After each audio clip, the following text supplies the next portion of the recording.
You heard about the story of who? Musa alayhi salam. Did the news of Musa come to you? Meaning now Allah will tell our messenger sallallahu alayhi wasallam, you need to take inspiration from what happened with Musa alayhi salam. Now you guys know the story, but I wanted to highlight one or two things from it.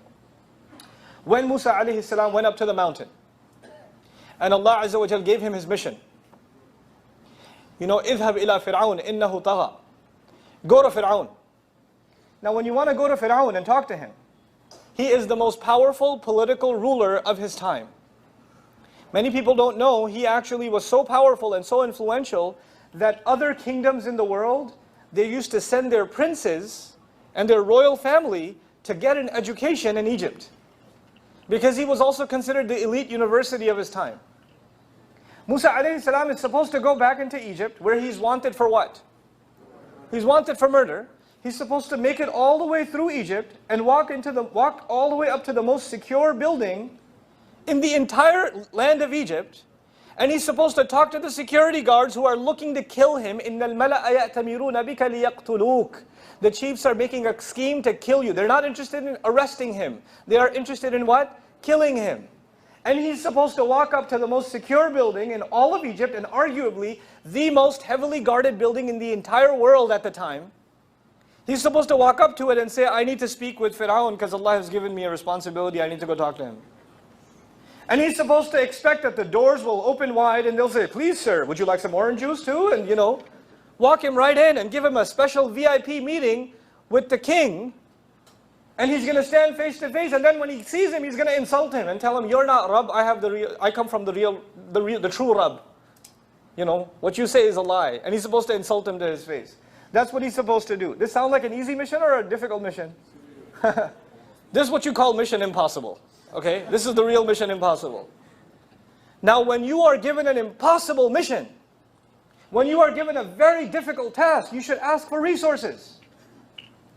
If Musa alayhi salam is going to he has the job of talking to the king, maybe he should ask for a helicopter, so he could be dropped right on top. Maybe he should ask for an army, so he can defeat Fir'aun's army and then go talk to Fir'aun. Maybe he should ask for a lot of money, a lot of resources, maybe a disguise, something. What is he? Because he's supposed to ask Allah for help. Because he's given the most difficult mission ever given until that time. What does he ask Allah? قَالَ رَبِّ اشْرَحْ لِي صَدْرِي. Rabbi اشرح لي صدري. He says, my Rabb, make my chest, expand my chest for me. What's the first thing he asked? He didn't ask for money, he didn't ask for power, he didn't ask for media resources, he didn't ask for political position. The Muslims say today, man, if we had power, our situation would be different. If we had the money, our situation would be different. If we owned the news outlets, our situation would be different. Let me tell you something.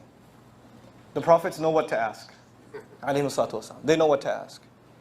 And they had to deal with media, they had to deal with political corruption, they had to deal with military might.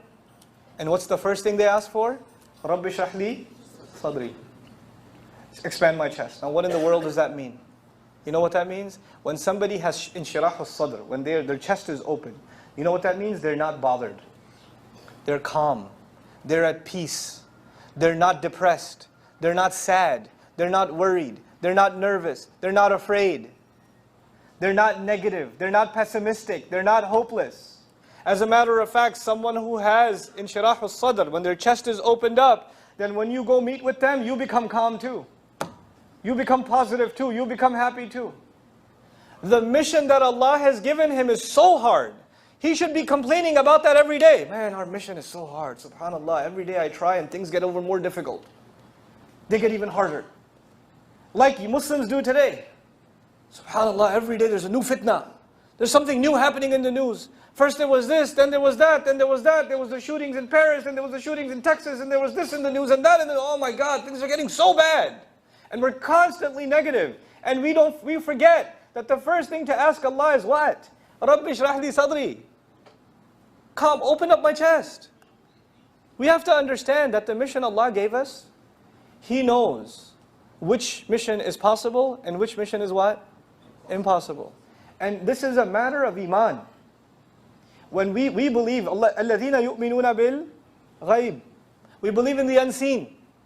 when we see the reality of the money and the propaganda and the media and the corruption and the continued spilled blood and all of it, we start thinking there's no way to win.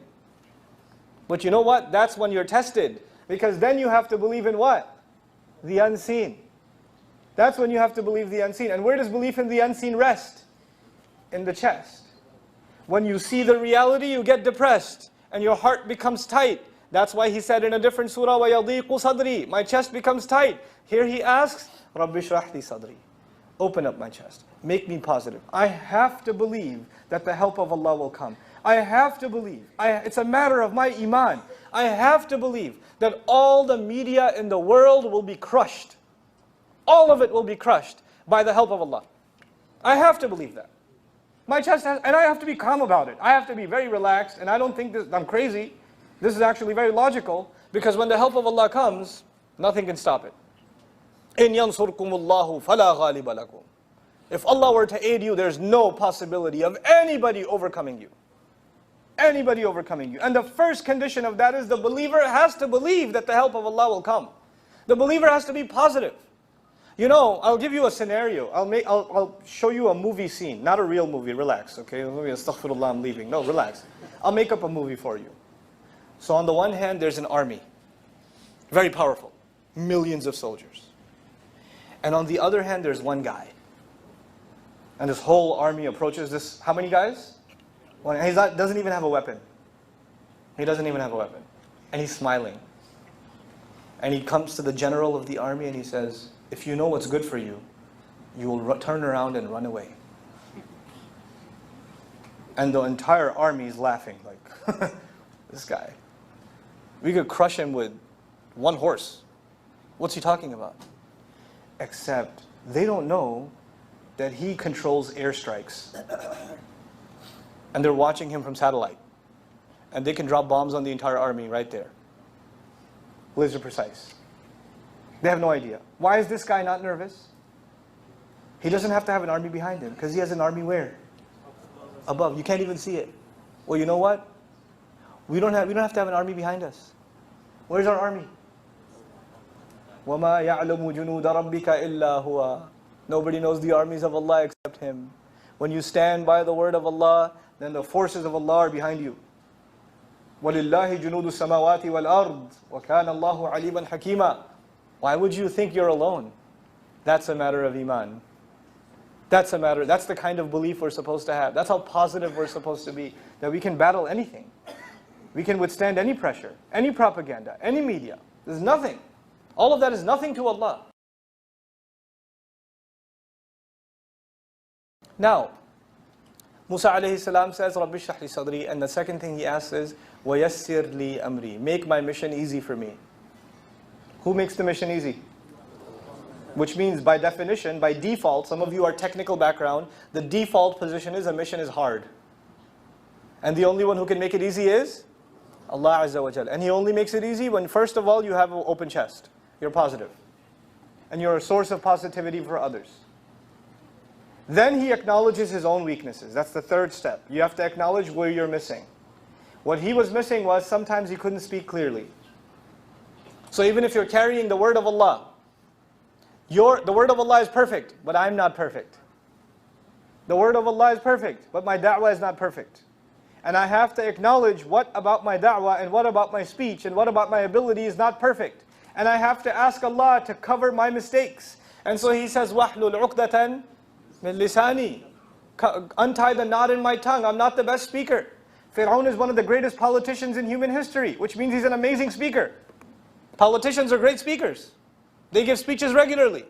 And Musa alayhi salam has a stutter. There's no way you can win this debate. So he says, Ya Allah, I have a deficiency, you need to help me with it. I need your help with this deficiency. And then finally, look at this. He says, by the way, what's he going to share before I share this with you? What is the job of Musa alayhi salam? The job of Musa alayhi salam is to share the word of Allah, yes or no? Yes. But he says, يَفْقَهُ قَوْلِي. So they understand what I say. What is he going to say? What is he going to say? The word of Allah, isn't it? He's going to say the word of Allah. But the word of Allah should be understandable on its own. Why does he have to say, and why didn't he say, so they understand your words? Why did he say so they understand what? My words. Because the Quran is the word of Allah, but on this mic right now is not this is my voice. That's my voice. I have to try to explain it. I have to try to express it. And even though the word of Allah is perfect, the way I explain it will be what? Imperfect. And I have to try to make sure people understand. My primary concern is I have to help people understand. So I have to know who I'm talking to. I have to understand what kind of words they can understand. What they find difficult, what they find easy. I cannot make things complicated for them. Because I'm concerned about them understanding. In other words, the job of a da'i, the job of someone who carries the word of Allah, his final concern, first you understand where your weaknesses are, then you understand how do you make sure your audience will what? Understand. You don't just start talking, I read something in a book and I start talking about it, and I don't care if it was complicated for me, but I enjoyed it, so now I talk in complicated language, nobody understands what I'm saying, but who cares? No. I have to speak in the language that people will actually understand. That is the sunnah of Musa alayhi salam. And when that happens, everything will work out. I'll fast forward in the story of Musa alayhi salam. I'll just share one thing with you about Musa alayhi salam. Then I'll give you the example of Rasulullah sallallahu alayhi wasallam. I want you to think about this. Who was supposed to battle with Musa? You know, when he threw the staff and the hand, who was supposed to battle with him? The magicians. You guys know that, yeah? So in Surah Al-Shu'ara, Allah tells us that the magicians were heavily financed. They were gathered from all different cities, the best of them. وَابْعَثْ فِي الْمَدَائِنِ حَاشِرِينَ. Gather all the best magicians from all the cities. Fine. Then they were made popular. In other words, Fir'aun was already humiliated. Everybody knew that Fir'aun was defeated by Musa alayhi salam. So now Fir'aun looked very bad. So he wanted to make the magicians look good. Okay? So he spent a lot of money and a lot of campaign telling the people that the heroes of Egypt are who? The magicians. And they will save our nation from this threat of Islam. They will protect our nation. So all the people need to be fans of who? The magicians. So much so that there's an ayah in Surah Al-Shu'ara that people started thinking, لَعَلَّنَا نَتَّبِعُ السَّحَرَ إِنْ كَانُوا هُمُ الْغَالِبِينَ. Maybe we'll end up following the magicians if they win. In other words, maybe the government will not even belong to Fir'aun. Maybe the government will go to the magicians. That's how popular they became. That's how popular he made them. And then on top of all of this, people did not want to, Yawm Zina, the day on which the battle was supposed to happen. How do you make sure everybody comes out and watches? Because he wants to make sure the entire country watches this. He needs to make sure everybody sees that Musa has been crushed. So what does he do? We find in the Quran, وَقِيلَ لِلنَّاسِ هَلْ أَنْتُمْ مُجْتَمِعُونَ. People were told, are you coming or what? People were forced to come out to watch this battle. And everybody was told by the military and by the campaign that your heroes, the one that you will listen to is who? The magicians. I'll fast forward. Musa alayhi salam throws the staff. It eats all of their ropes and their rods. And who falls in sajda? Magicians. And then magicians get up from sajda and they say, آمَنَّا بِرَبِّ الْعَالَمِينَ رَبِّ مُوسَى وَهَارُونَ. We believe in the Rabb. We believe in the Rabb of Musa and Harun. Who paid for the stage? Who paid for all the audience to show up? Who paid for the campaign? Listen to them, listen to them, listen to them. Who spent hundreds of millions of dollars on the campaign so that they could have the biggest stage they ever had, and then they could stand on that stage and Musa doesn't even have to do da'wah alayhi salam. They did the da'wah for him. Who paid for it? Allah has a plan. You just have to have sharh al-sadr. Open up a chest. That's it. You could have argued 10 minutes before, so many resources, so much money, so much power. How is everybody going to hear the message of Islam? And just 10 minutes later, you see what Allah does. You understand? That's why we have iman, that no matter how bad the resources look on the opposite side, we don't know how Allah can turn them around and make them in our favor. We don't know.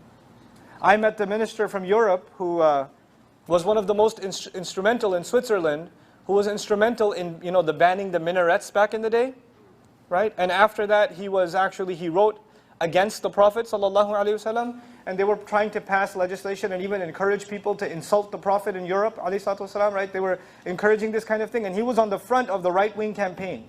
The guy took Shahada. He's a Muslim. When I met him 2 years ago almost, his son was with him, he's still not Muslim. And in that conference, he took Shahada too. Subhanallah. The people that were at the front of hatred against Islam, Allah turns their hearts. Why do we have to be depressed? Why do we have to be negative? So that was the first example. That was the example of Musa alayhi salam.